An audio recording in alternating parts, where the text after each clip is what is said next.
We're all aware of the verdict that took place during the Karmelo Anthony murder trial. We know that he was convicted of capital murder, which is in a demonstrable stretch. We also know he was sentenced to 35 years in prison. Now, I believe I briefly spoke about this last year, sometime after it happened. And I stand on what I said last year. I still feel that this is self-defense. However, some might disagree with me, and that's perfectly fine. What I'm going to state is this right here. There is too many holes in this case that are just not adding up. As an example, the footage here that we are looking at, all right, this is what the judge decided to release on, I believe it was Juneteenth. So sometime last week he released this footage. This footage is from Fox 4 News. So I wanted to showcase footage that was from a mainstream media news outlet.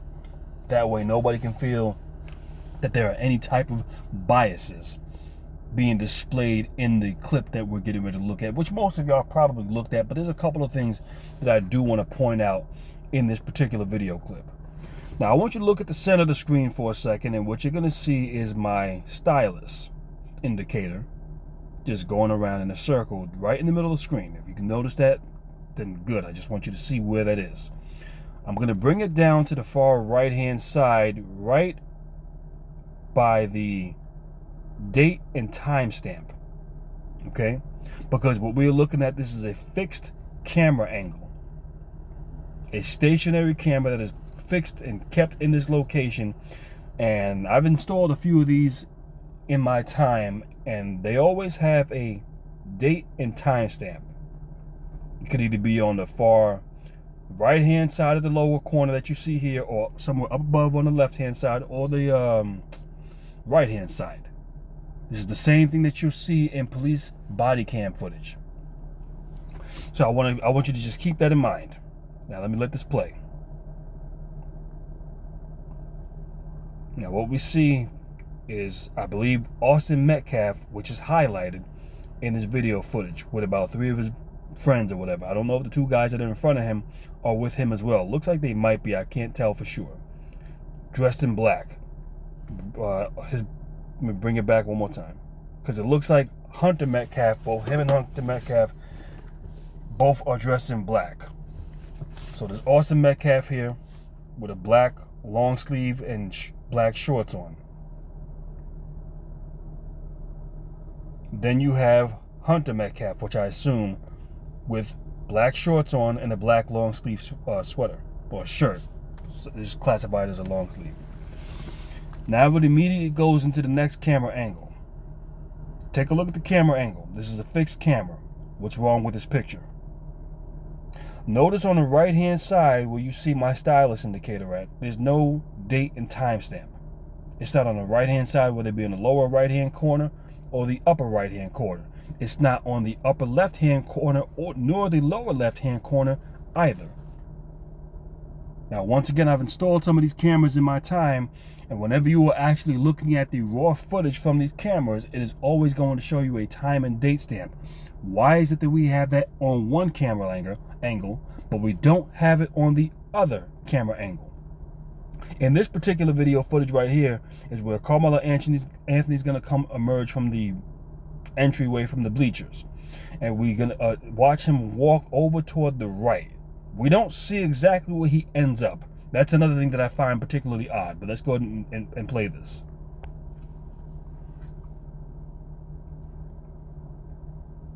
So once again, we have Karmelo Anthony, well, we have him highlighted, just like Austin Metcalf, which I assume was Austin Metcalf, was highlighted in the first angle.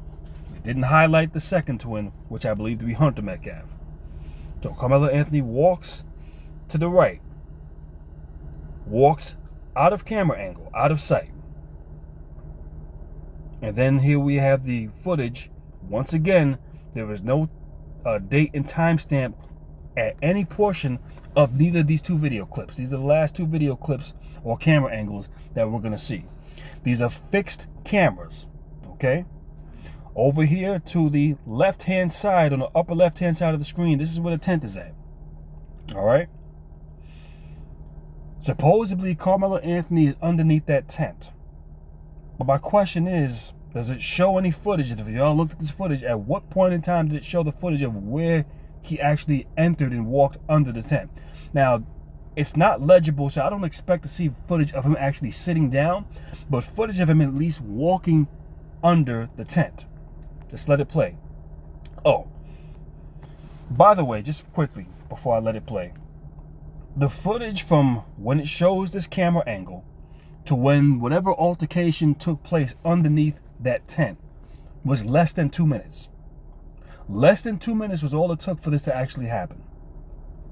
Also, what I've noticed is that there's no point in time where it highlights or showcases whether Austin Metcalf nor Hunter Metcalf made their way underneath this tent.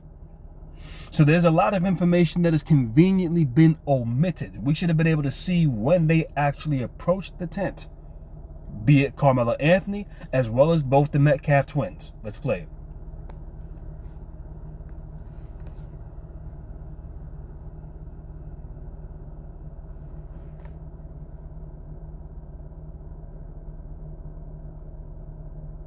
Now you see some people walking toward the tent, walking past the tent like they're just going on to wherever destination they're going to.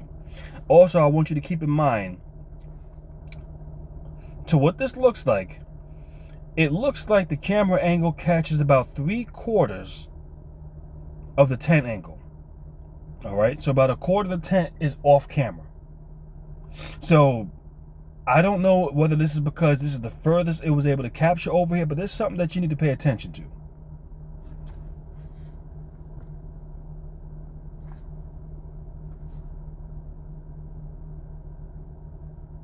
Now, keep in mind, at no point in time do we see Karmelo Anthony or neither of the Metcalf twins make their way under this tent. And before I let it play any further, let me just say this much, because some of y'all get on here and start talking silly and stupid.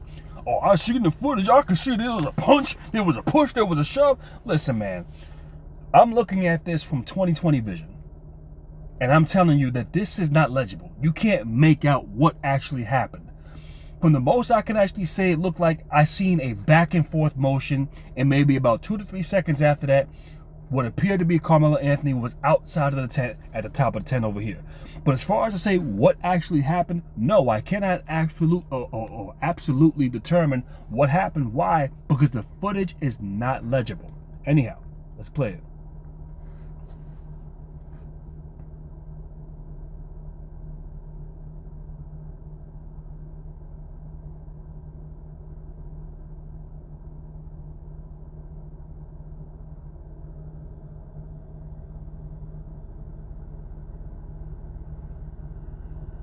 Can't necessarily tell what's going on underneath this tent.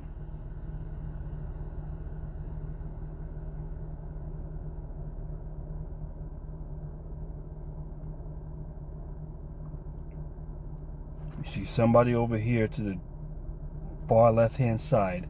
I don't know what they're doing. The tent goes up and down. I guess that's from the wind. You see what looks like a back and forth, almost kind of like a shove, and then, like I said, 2 to 3 seconds later, Karmelo Anthony's outside of the tent. Now, notice this right now, okay? Look at it. Okay, what's wrong with this picture? This is a fixed camera, but as soon as Karmelo Anthony gets to the bottom of the bleachers, it immediately starts following him. Now, I'm just curious about that. Let's let it play. And he runs all the way over here. And the camera, notice how it almost keeps him dead centered toward the center of the screen. Not far as whether up or down wise, but just far as in mid-length of view. So it keeps him centered from each closing angle of the video.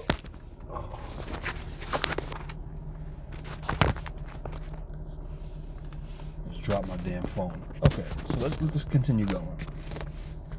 I thought it would have changed the angle. So it goes all the way over here. So this is damn near a 180-degree angle. This is a pretty wide angle. So what I'm trying to figure out is, how the hell did this camera start panning? Was there somebody panning the camera? What actually happened that caused this camera to start panning and following Karmelo Anthony, keeping him within damn near dead center, which would actually be a 180 degree angle or more, considering where he's at in the actual footage. And I'm talking about end to end over here now. Let it play. He goes back this way, and the camera continues to follow him, keeping him dead center. Now notice that he's the only one that is highlighted in this particular camera angle. And I'm talking about from the time it showed the camera angle to the time of now when he fled the tent into where it's been panning and following him. It never one time highlighted the Metcalf twins, so we knew what actually happened, who the hell they were, so we could identify them making their way to the tent. Why did they not show this footage of them making their way to the tent, so that way we at least know who they were making their way to the tent? There's so much that's missing out of this.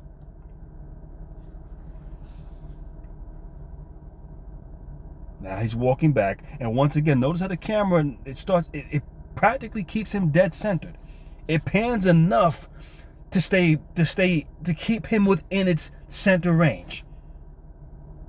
Now we start to see the tent again.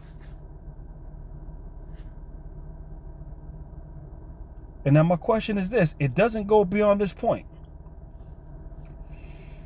Notice how I mentioned how the tent was about maybe 3/4 away down the tent. Now it's a little bit shorter than 3/4. It's more toward, let's say, 2/3 of the tent that it keeps in view. The marking that's on the ground here, I would say maybe about 4 feet of distance between the end of the camera angle to where the white mark begins.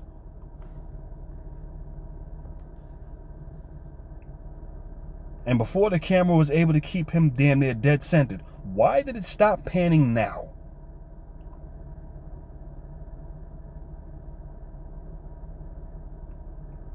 Now he's with teachers.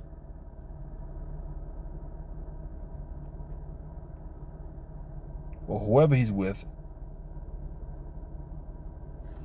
And by the way, the footage has no sound. Because once again, it's a stationary camera. It's a fixed camera. But once again, it doesn't display an actual date. Why did this camera only fixate on Karmelo Anthony?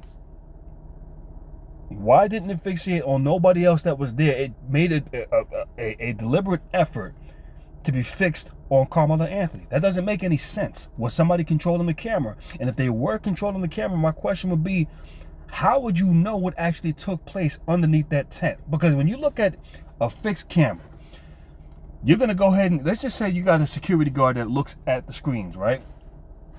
You're going to have one screen, most likely, depending on how many cameras you have, that's going to have multiple different camera angles in little boxes. I have let's just say the size of not of a Galaxy Ultra phone, but something smaller. Maybe each box would be maybe half the dimension, half the size of the screen of a Galaxy Ultra phone. So you're talking about stuff in a little boxes of multiple different images, depending on how many cameras you have. You have all of these little camera images. It's going to be hard for you to really make out in this particular footage, or to be able to single out on this one. Some might say, well, the commotion took place and that's why they noticed and they started panicking. But wait a second. Then when you look at this stuff, there's multiple different camera angles. It's difficult enough to make out what took place right here and now in that little angle. So how would somebody know to start panning, to start zooming? Or not even zooming, because it didn't zoom, but it panned. Why did this camera pan? Was there somebody controlling the camera? And now the question is, you notice it didn't go past the 2/3 mark of that tent. Why didn't it go further than that? Because the camera did a damn near 180 degree angle over here. Why didn't it go further when it came down to the opposite direction? And why didn't it pan when it came down to Karmelo Anthony making his way into this tent? It didn't do this. No, once again, keep in mind, it has him damn near dead centered in its vision. And I'm talking about from end to end, from where you can exit the camera lens angle and not be seen.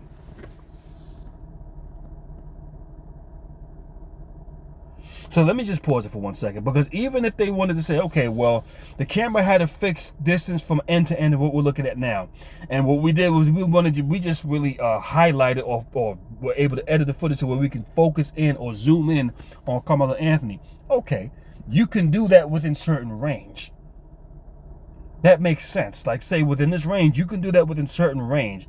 But when you see the camera angle moving, the entire frame moving, everything, and at a wide angle, that's not a matter of focusing on that one individual, because he would have left the camera angle. They didn't show different camera angles of him leaving, and now there's another shot from another angle. That's not how they presented the footage. This is all one camera angle. Let's play it. And once again, it is panning along with Karmelo Anthony. Now, you can't even make out whether this is actually Karmelo Anthony or not, but it's panning with this individual. And it actually goes pretty far.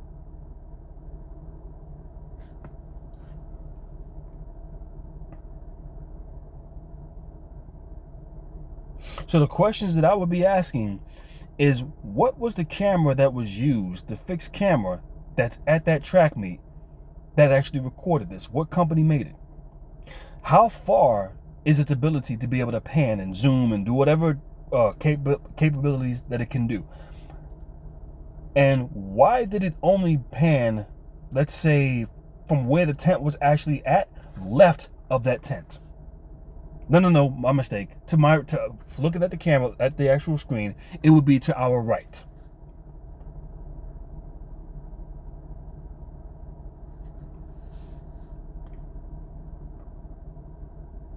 And I'm going to let it play until he walks out of the actual frame, just so we can see how far this thing actually pans. Because what it looks like is that this thing panned probably close to 180 degrees, or maybe even more. But I would say, just to give it a fair perspective, 180 degrees. So that would be that. If I'm saying it right, if my numbers are right, that should be 12 o'clock to 12:30. And I'm talking about, if you look on a clock, that would be the angle, and it's still panning. And now I think the cop has him, and now he's escorting him, I guess, to the police car. And it's still panning, keeping him almost dead centered. Now it looks like it panned maybe as far as it could, and now this is where he's going to walk out of the frame. And it still only has him highlighted. All right, so now he's out of the frame. Let me back it up, because I just want to look at something really fast.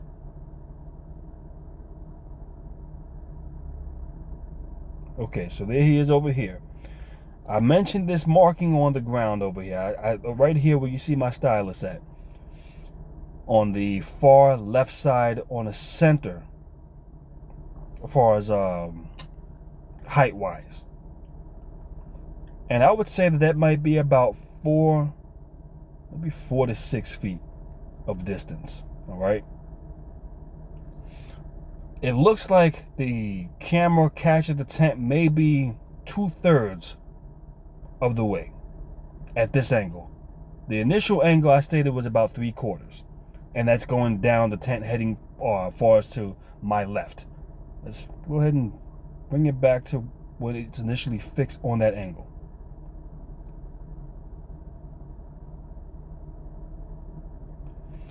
All right, this looks like a much greater distance over here now. We're probably talking about 7 to 8 feet of distance, where the white marking is on the track itself to where the camera angle comes to an end.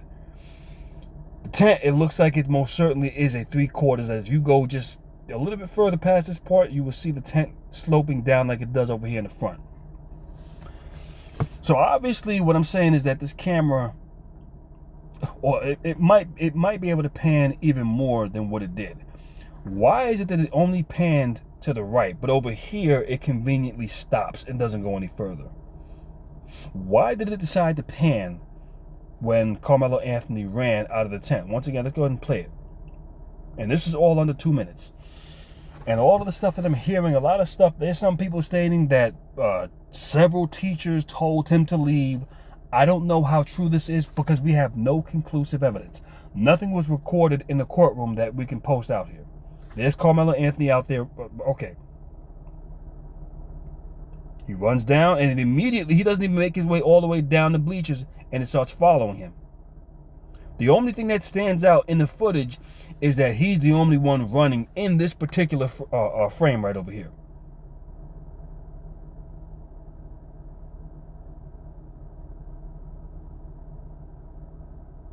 Let's continue looking. The tent goes up and down. That's probably due to the wind.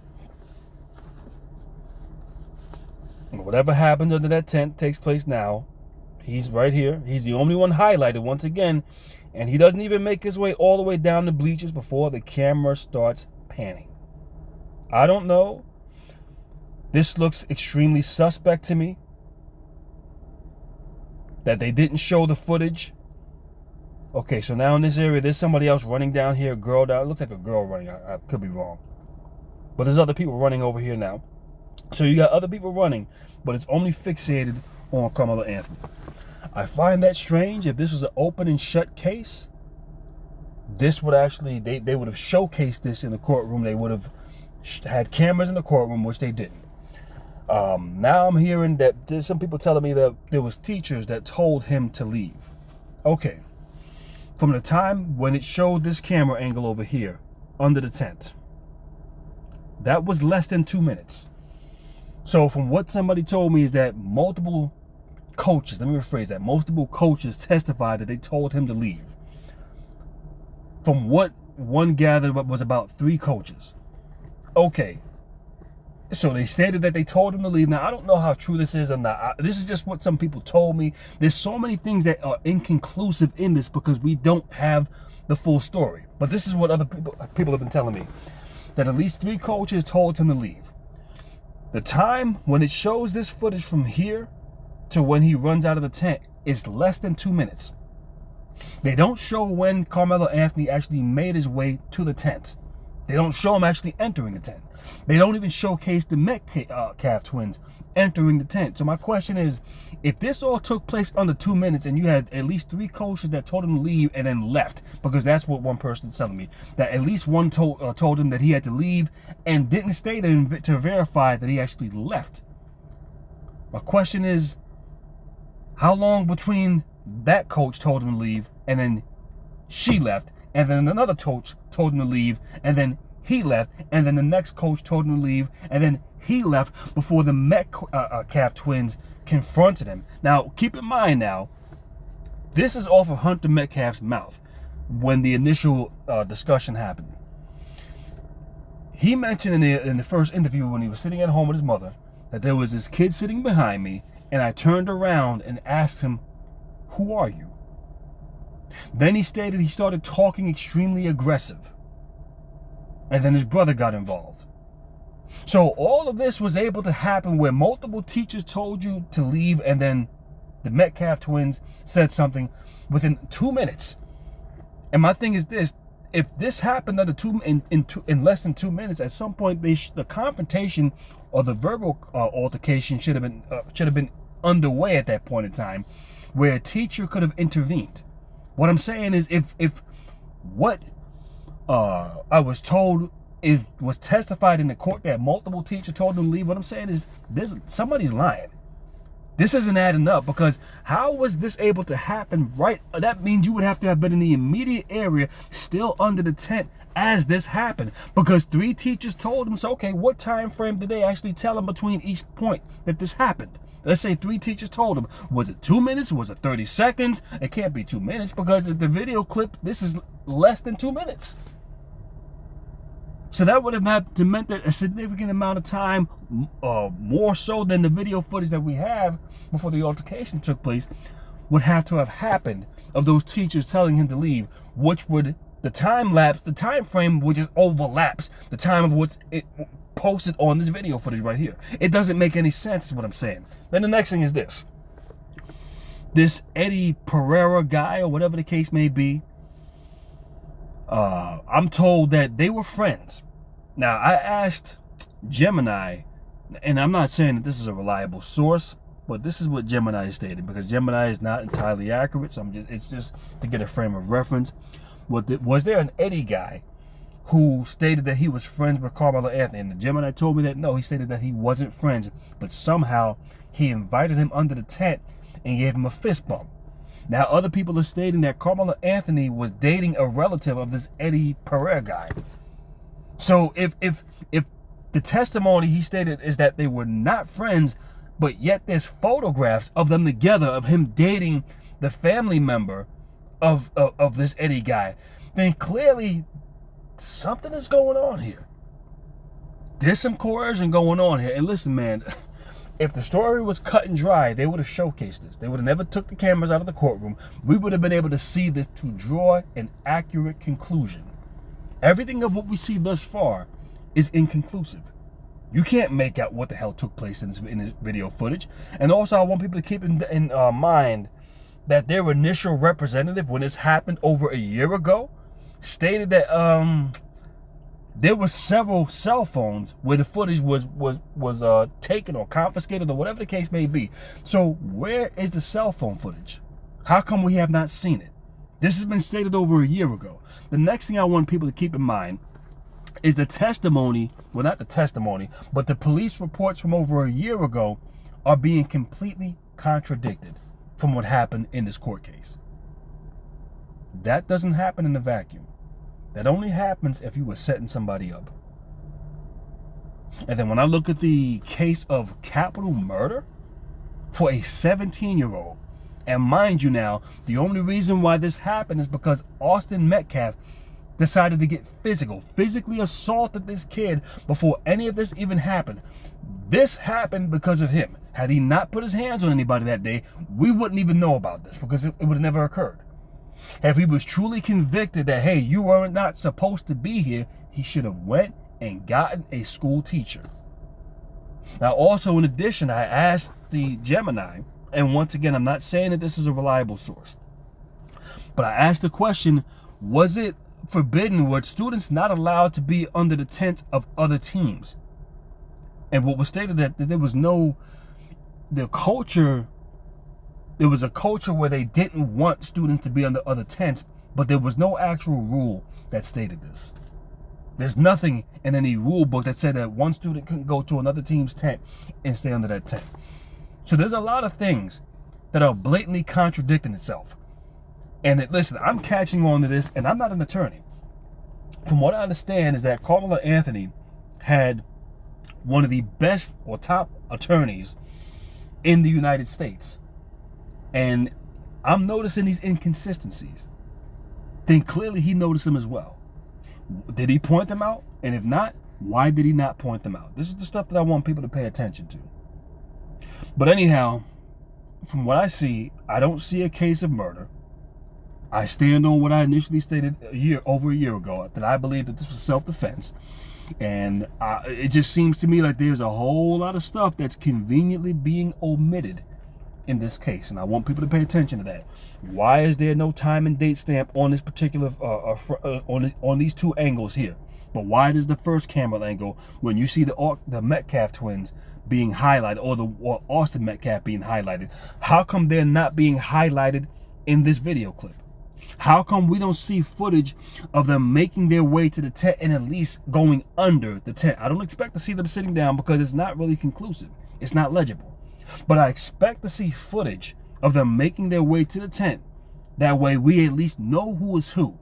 They're only fixating on the last two camera angles on Karmelo Anthony. Why is that? And with that being stated, that's all I got to say in this production. And I'll catch you on a later date. Don't forget to comment, like, share, and subscribe.